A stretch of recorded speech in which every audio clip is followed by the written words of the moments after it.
जोहार। नई दिशाएं में आप सभी का स्वागत है। मैं हूं आपके साथ निधि कुमारी। हमारे इस कार्यक्रम का ये उद्देश्य रहता है कि हम आप तक ऐसी लोगों की कहानी लेकर आएँ, आपको ऐसे शख्सियत से मिलवाएं जो ऐसे समय में जब हम अपनी ज़रूरतों को हमेशा महत्व देते हैं, वो अपने इंटरेस्ट को बैक सीट पर रखकर समाज में लोगों की ज़रूरतों को समझते हैं, जो समस्याएं हैं उसे देखते हैं और उसके समाधान के लिए सामने आते हैं। आज नई दिशाएं में हम आपको एक ऐसे ही खास मेहमान से मिलवाने वाले हैं जिन्हें कई वर्षों से जिन्होंने समाज के प्रति काफ़ी काम किया है, फिर चाहे वो शिक्षा के क्षेत्र में हो या स्वास्थ्य के क्षेत्र में हो।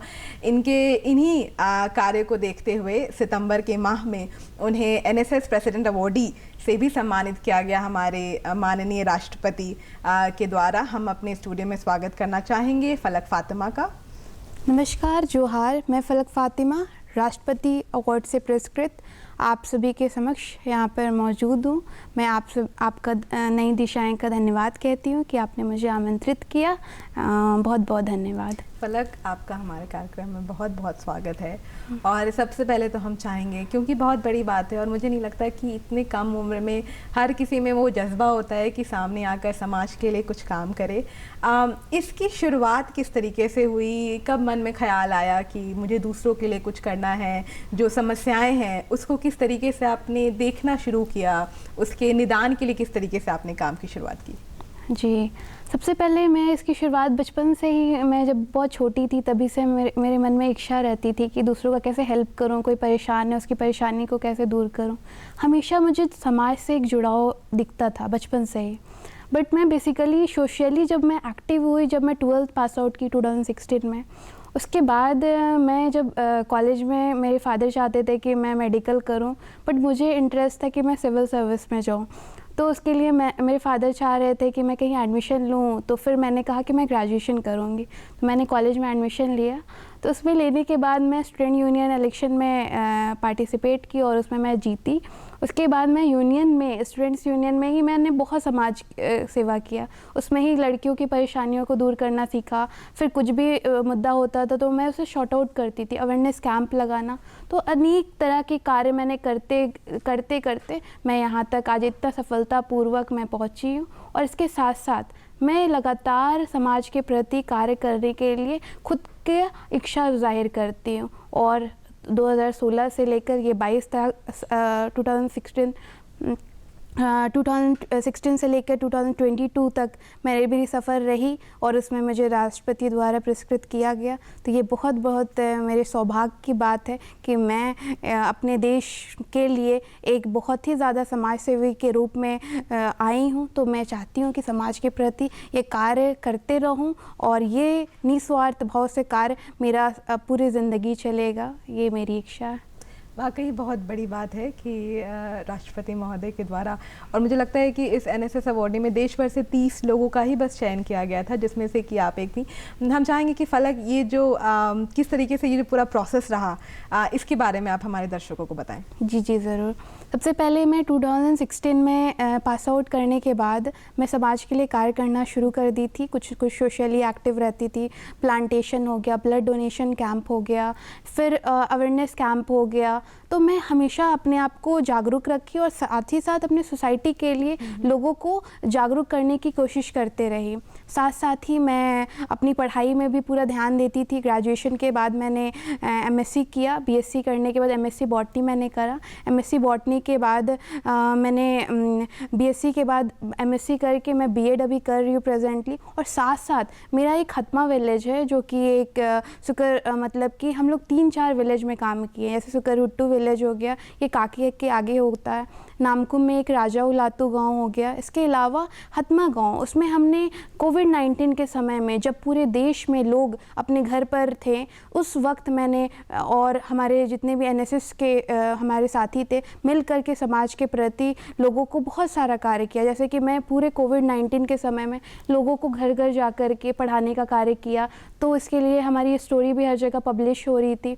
इसके साथ साथ बच्चों ने सीखा। वो लोग घर बैठ गए थे, हम लोग को देख के खुश होते थे थे दीदी आप पढ़ाने आए, वो लोग अपनी इच्छा जाहिर करते थे कि आप हम मुझे पढ़ना है।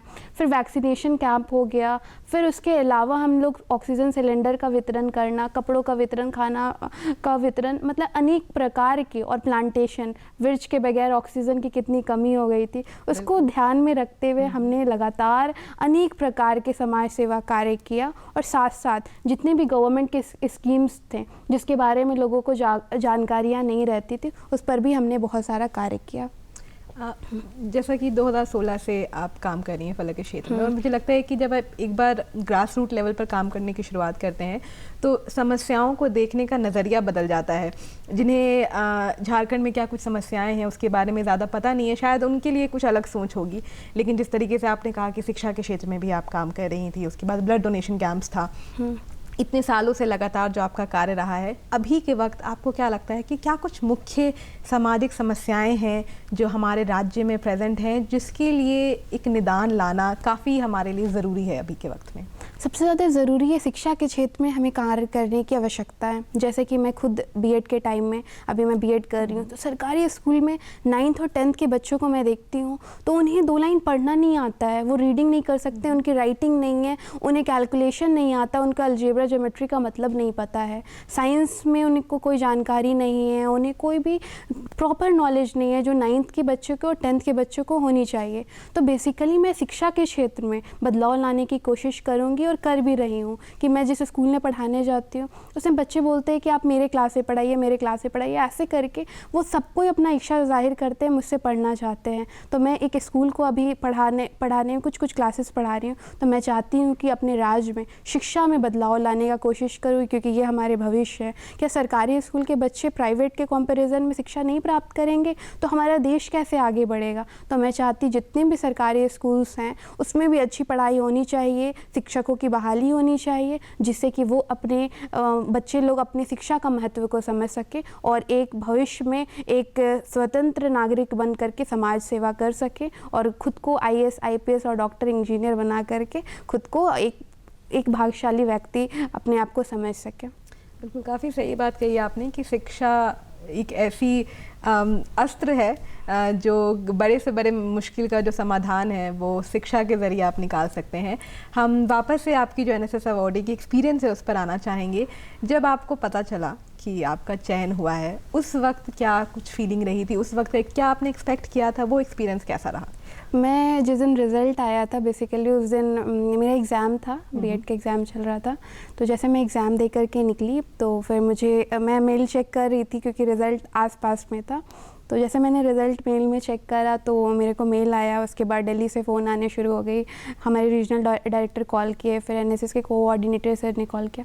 तो सबसे लगातार जो कनेक्शन थी, सबका कॉल्स वगैरह आने लगा और मेरी खुशी तो मुझे लगा कि आज मैं काम तो कर रही थी, क्योंकि आप निस्वार्थ भाव से काम करते हैं, आपको कोई बेनिफिट नहीं होता उसमें, और सक्सेस तब आपको होता है कि आप काम कर रहे हो, साथ में आपको एक मतलब कि होता है ना कि एक आपको अवार्ड भी मिल रहा है, एक आपको सक्सेस भी मिल रहा है और आपकी प्रोत्साहित किया। हाँ, तो उसके बाद मेरे को जब वो सारे मैसेजेस, कॉल्स आना शुरू हो गए तो लगा कि रियली बहुत बड़ी अचीवमेंट है और ये समाज के प्रति कार्य करने के लिए मुझे इतना बड़ा मुकाम मिली है। तो ये मुझे यहीं तक ख़त्म नहीं लगा, मुझे लगा ये तो मेरी अब शुरुआत हो रही है, मुझे तो अभी आसमान को छूना है। फलक का मतलब आसमान होता है, तो मुझे आसमान तक पहुंचना और लगातार कार्य करते रहना है, जैसे कि मैं अभी कर रही हूँ। वाकई, और हमारी तरफ से पूरी तरीके से बेस्ट विशेस है आपको कि जो आपकी कामना है वो पूरी हुई।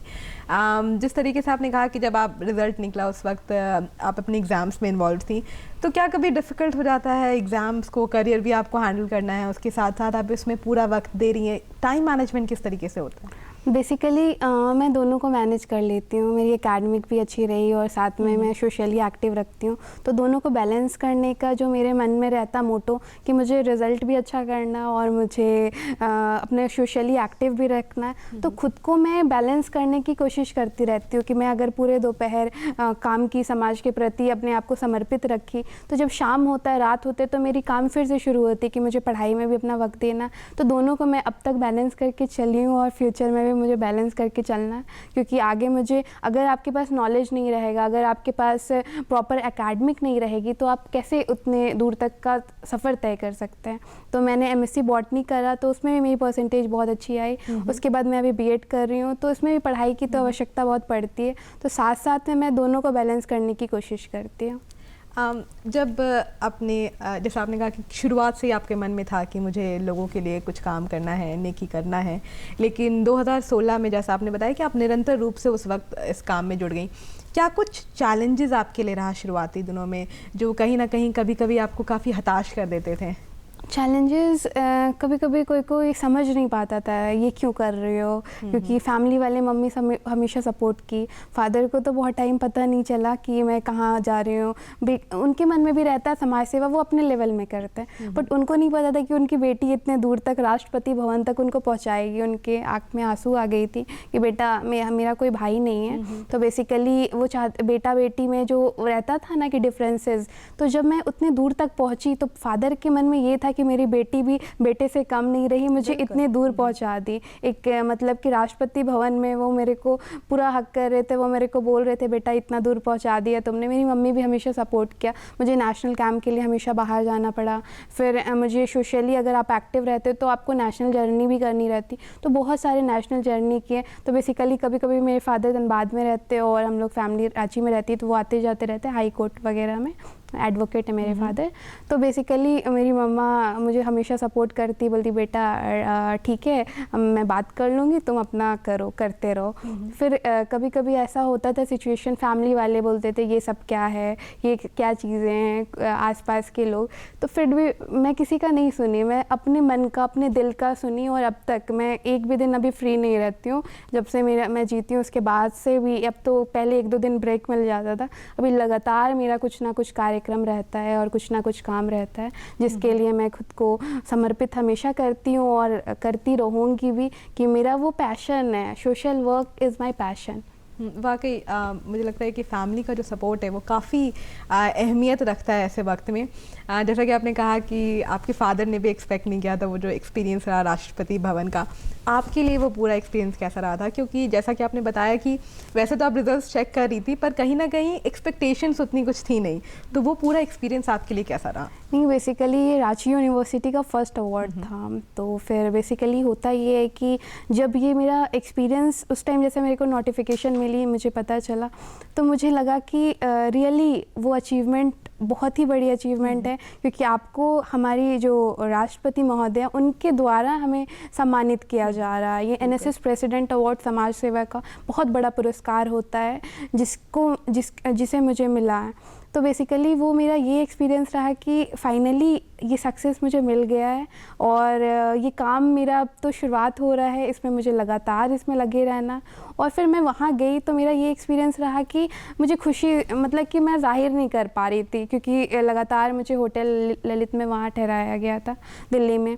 उसके बाद ये हुआ था कि हमारा एक दिन पहले रिहर्सल था 23 को, और फिर 23 को मेरा एग्ज़ाम भी था यहाँ, तो मुझे बाद में एग्ज़ाम ले लिया गया यूनिवर्सिटी के, रांची यूनिवर्सिटी के द्वारा।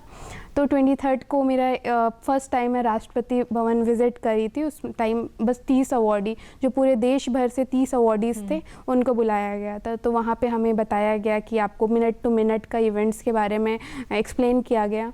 तो उस टाइम का ये था कि फाइनली सारी चीज़ों को गहराइयों से देख रही थी और फिर समझ रही थी कि बेसिकली हाँ क्या है क्या नहीं है। उसके बाद जब दूसरा दिन था, जिस दिन हमें अवार्ड मिला, उस दिन तो मुझे भूख ही नहीं लग रही थी, मैं तो कुछ खाई भी नहीं थी। करीब दोपहर के 3 बजे तक मैंने कुछ खाया ही नहीं था।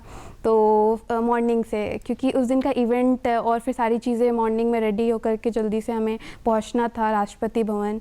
और फिर उसके बाद ये था कि वहाँ पर जब मिला अवार्ड में, ये था कि फाइनली मतलब कि इतना अच्छा मोमेंट, ईश्वर हमेशा खुदा आपको आपकी मेहनत की सफलता हमेशा देते हैं। वो चीज़ था कि आप मेहनत कर रहे थे लगातार दिल से, और उसकी सफलता जो मिली तो वो अंदर से खुशी मिली। ये तो बाहर से खुशी दिखता है आदमी का, वो अंदर से पीस मिला, खुशी मिला, क्योंकि वो पेरेंट्स आपके जो हमेशा जो आसपास के लोग बोलते थे ये क्या है समाज सेवा, वो मेरे को भी नहीं पता था कि जब मैं यूनिवर्सिटी में आई ऐसा ये अवार्ड होता है, इसका बहुत सारा मतलब कि कार्य होता है, इसमें बहुत सारे चीज़ों को फुलफ़िल करना होता है, ये आसान नहीं होता है। करीब 100 पेज की फाइल्स होती है, उसको आपको लगाना होता है। तो फिर उसके बाद आपको इतनी बड़ी जर्नी में इतने दूर तक आपको पहुंचना और बहुत सारे वेरिफिकेशन के बाद आपको स्टेट का रिप्रेजेंटेशन करना और स्टेट के द्वारा आपका झारखंड स्टेट को रिप्रेजेंट करके आपको दिल्ली में नाम में रोशन करना, क्योंकि वहाँ मैं गई और फिर वहाँ मैं एक झारखंड का जो झारखंड की अपनी पहचान है उसका नेतृत्व किया। ये मेरे लिए बहुत बड़ी बात थी। जैसा कि आपने बताया फलक कि काफ़ी कम उम्र से आपने इसकी शुरुआत कर दी और अभी भी फ़िलहाल आपकी उम्र काफ़ी कम है, और हम जब इस क्षेत्र में काम करते हैं तो अक्सर युवा के बारे में हम युवाओं के बारे में कहा जाता है कि काफ़ी फिकल माइंडेड होते हैं, आज इन्हें ऐसा करना है, कल उनका मन बदल जाता है। क्या इस सफ़र में कभी ऐसा वक्त आया जब आप काफ़ी हताश हो गई कि अब मुझसे आगे नहीं बढ़ा जाएगा, जितना एफर्ट मैं डाल रही हूँ उस हिसाब से मुझे रिजल्ट्स नहीं दिख रहे हैं, और जब ऐसा कुछ मोमेंट आया होगा तो उससे ओवरकम किस तरीके से किया? एक्चुअली ऐसा हुआ था 1-2 बार, क्योंकि आप काम करते रहते हो तो नेगेटिविटी भी आती है सम टाइम, कुछ आपके लाइफ में कुछ ऐसी सर्कमस्टांसेस आती है जिससे कि आप खुद को मतलब कि डीमोटिवेट फील करते हो। बट ऐसी मेरी फरवरी के मंथ में, मतलब कि 2021 की बात है, कुछ ऐसा था रीज़न, कुछ मतलब कि कुछ फैमिली इशू वगैरह थी, तो फिर ऐसा हुआ कि मेरे को फ़ील हुआ कि मेरे को पढ़ाई में बस फोकस करना है। बट उसके बाद मेरे को लगा कि वो मेरी खुशी साथ में कहीं ना कहीं ख़त्म हो रही है, वो मेरे को खुशियाँ नहीं दे पा रही है कि बस मैं एक ही लेवल में चल रही हूँ, मैं बस पढ़ाई को ही लेकर के चल रही हूँ, मेरी सोशली एक्टिवनेस थोड़ी कम हो रही। तो मैंने बस 2-3 दिन में एक बार मेरा सारे फ़ोन का डेटा वगैरह सब कुछ चला गया था। ये करीब मेरे को फाइल अप्लाई करना था, इसके लिए ना आपको प्रूफ देना होता है कि आप तो काम करते रहते हो निस्वार्थ भाव से, जब आप कार्य कर रहे हो तो वो डेटा कहीं नहीं कलेक्ट किया जाता। तो मेरे एक फ्रेंड ने कहा कि फलक यू आर अलाइव, तो आप डेटा क्रिएट कर सकते हो, अब जिंदा हो तो आपको ऐसी क्या है जो आप नहीं क्रिएट कर सकते हो। तो वो चीज़ मेरे को लगी, और उस टाइम भी मेरे को लगा था यार मैं नहीं लगा पाऊंगी, क्योंकि मेरी सारी डेटा उसमें थी। उस डेटा ख़त्म होने के बावजूद मेरी इतनी सारी मतलब कि मैं हमेशा सोशल साइट्स वगैरह में डालती रहती हूँ पिक्चर्स वगैरह, तो मैं खुद को हारी नहीं, मेरी वहाँ से एक जीत शुरुआत हुई। मैंने खुद को कभी भी डीमोटिवेटेड फील नहीं करने दिया, क्योंकि मैं वहाँ पे अगर फील करूँगी तो मैं आगे तक के सफ़र में आगे नहीं बढ़ पाऊँगी। तो मैंने खुद को हमेशा मजबूत बनाकर, स्ट्रॉन्ग बनाकर, हमेशा कार्य करने पर बिलीव किया। वर्क जितना आप करोगे, जितना हार्ड वर्क करोगे, उतना आपको सक्सेस मिलेगा लाइफ में। बिल्कुल। अभी जब उस वक्त से देखा जाए कि फ़िलहाल जब इतनी ज़्यादा आपको पहचान भी मिलने लगी है, उसके साथ साथ आप हमारा जो राज्य है उसका नाम भी काफ़ी रोशन कर रहे हैं, क्या कुछ आपको अपने लाइफस्टाइल में बदलाव देखने को मिला है? किस तरीके से आपकी जो ज़िंदगी है वो NSS अवॉर्डी के बाद बदल गई है? एक्चुअली पहले तो मैं बिज़ी रहती थी बहुत सारे कार्य में, जैसे कि अभी मेरा एक सेलिब्रेशन हुआ था पार्टी, तो फिर मैं उसमें बेसिकली उस गांव के भी फैमिलीज़ को बुलाई जिसमें मैं पढ़ाती थी, क्योंकि आप अपने फ्रेंड्स को देख रहे हो तो वो मेरी एक पार्ट है, वो मेरे से जुड़ गया, क्योंकि वो मेरा एक एडॉप्टेड विलेज बन गया। तो अब जो शेड्यूल बहुत टाइट हो गई, बहुत बिजी हो गई है। पहले तो थोड़ा 1-2 दिन वक्त मिल जाता था कि मैं कहीं चली जाती थी या फिर कुछ ऐसा, बट अब जो शेड्यूल हुआ तो अब इससे मुझे खुशी मिल रही है। मैं जितना बिजी रहती हूँ उतना मेरे को अच्छा फील होता है कि मेरे को कुछ ना कुछ डेली कुछ ना कुछ इंपॉर्टेंट वर्क रहता है, इंपॉर्टेंट एक्टिविटीज़ रहती हैं। अभी थ्रो बॉल का चैम्पियनशिप लीग था, उसमें पार्टिसिपेट करा। तो ऐसे जितने भी रहते हैं एक्टिविटीज़ और मुझे इन्वाइट किया जाता है, तो मुझे कभी भी मैं ये बिज़ी रह करके मैं बोलती नहीं, मुझे दोनों तरफ अपना योगदान देना, अपना सहयोग देना, और इसके लिए मुझे कार्य करते रहना है। बिल्कुल। और मुझे लगता है कि कहीं ना कहीं जब हम कहते हैं कि जो झारखंड है उस अभी भी हम विकास से थोड़ा पीछे रह गए हैं, ऐसे में जब इस तरह की कहानियाँ सामने आती है तो एक स्ट्रॉन्ग रिप्रेजेंटेशन भी हमें मिलता है। इस वक्त राज्य के साथ साथ आप उन महिलाओं को रिप्रेजेंट कर रही हैं, उन लड़कियों को रिप्रेजेंट कर रही हैं जो कहीं ना कहीं एक प्लेटफॉर्म जिन्हें नहीं मिल पा रहा है। जब आप एजुकेशन की बात करती हैं तो आप उन सारे बच्चों को रिप्रेजेंट कर रही हैं जिन तक शायद अभी क्वालिटी एजुकेशन नहीं पहुंच पाई है। इस पूरे माहौल को किस तरीके से आप देखते हैं? क्या लगता है कि वाकई जब हम सामने आते हैं तो कहीं ना कहीं समाज में एक पॉजिटिव बदलाव की तरफ लहर बहती है? हाँ बिल्कुल। बेसिकली होता ये है कि मैंने बहुत कुछ देखा है। मैंने सीबीएसई के स्कूल के भी बच्चों को देखा है जो कि अपनी एकेडमिक में पीछे नहीं है, वो बहुत तेज़ है, हर चीज़ में आगे हैं। मैंने सरकारी स्कूल में बेस से काम किया। मैंने गांव के उस बस्ती में भी बच्चों को देखा है जो कि अभी 12-13 साल की उम्र में उनको अच्छे से लिखने नहीं आता, उनको अच्छे से पढ़ने नहीं आता। अगर शिक्षा के क्षेत्र में हम बात करते, अगर विकास की बात करते, तो विकास शिक्षा के बगैर अधूरा है। अगर शिक्षा को हमें आगे लेकर जाना होगा, विकास की ओर हम लोग आगे बढ़ेंगे, क्योंकि शिक्षा और विकास एक दूसरे से इंटरलिंक्ड है, दोनों एक दूसरे से जुड़े हुए हैं। अगर हम लोग बात करते हैं कि जॉब्स वगैरह की, उनको तभी मिल पाएगी जब उसके लेवल के होंगे, क्योंकि अगर वो 10th पास आउट कर जाएंगे, मैं अभी जैसे देख रही हूँ सरकारी स्कूल में क्या शिक्षा का माहौल है, क्योंकि मैं उससे देखी हूँ, मैं उससे भापी हूँ, मैं उसके बीच में जाकर देखी हूँ। मैंने इस मुद्दे को आगे तक ले जाने की कोशिश भी की है कि शिक्षा में अगर सरकारी स्कूल, प्राइवेट स्कूल, दोनों को आप इक्वली लेकर के चलो, क्योंकि आप उसके लिए अपने देश के लिए काम कर रहे हो। मैं अगर काम कर रही हूँ तो मैं एक स्कूल या एक बच्चे के लिए नहीं, मैं पूरे राज्य के लिए कार्य करना चाहती हूँ, और इसमें मैं बदलाव आते हुए देखूंगी तो मुझे खुशी होगी, बहुत ही ज़्यादा खुशी होगी, क्योंकि अपना राज्य आगे बढ़ेगा। झारखंड राज्य पिछड़ा नहीं है, ये एक मजबूत राज्य के तौर पर निखरता हुआ नजर आएगा।